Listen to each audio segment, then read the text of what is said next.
வணக்கம்ப்பா. இந்த ஆம்பளை பிள்ளைகளோ பொம்பளை பிள்ளைகளோ இந்த இடுப்பு வலிம்பாங்க. சத்து கெட்டு போய் இடுப்பு வலி வர்றது, வாயு பிடிச்சிக்கிட்டு இடுப்பு வலி வர்றது வேற.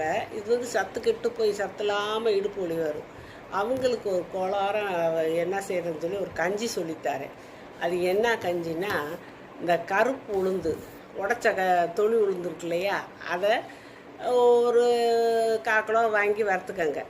அதே மாதிரி கருப்பு கவுனி அரிசி அதே அளவு 1/4 கிலோ வாங்கி தனியாக நல்லா பொறுமையாக வறுத்துக்கங்க. கருப்பு கவுனி வறுக்கிறப்ப அது நல்லா வறுபட்டுருச்சா என்னான்னு தெரியாது, கொஞ்சம் அளவான தீயில் வச்சு வறுக்கணும்.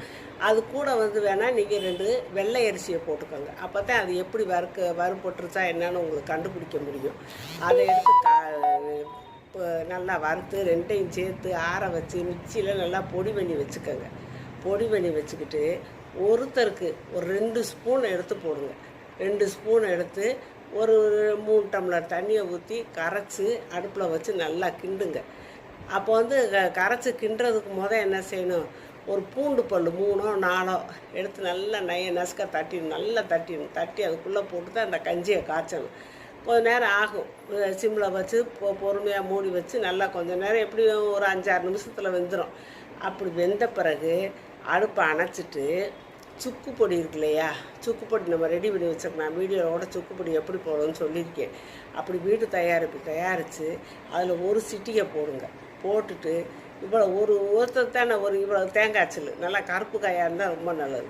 அதை எடுத்து நல்லா மிக்சியில் நல்லா வலுன்னு அரைச்சி, குடிக்கிற தண்ணியில் அரைங்க, கண்ட தண்ணியில் அரைக்காதீங்க, குடிக்கிற தண்ணியில் அரைச்சி அப்படியே வலுன்னு அரைச்சி அந்த கஞ்சியில் ஊற்றுங்க. ஊற்றிட்டு கொதிக்க வைக்கக்கூடாது. நான் அடுப்பு அமர்த்திட்டு தானே சொன்னேன்.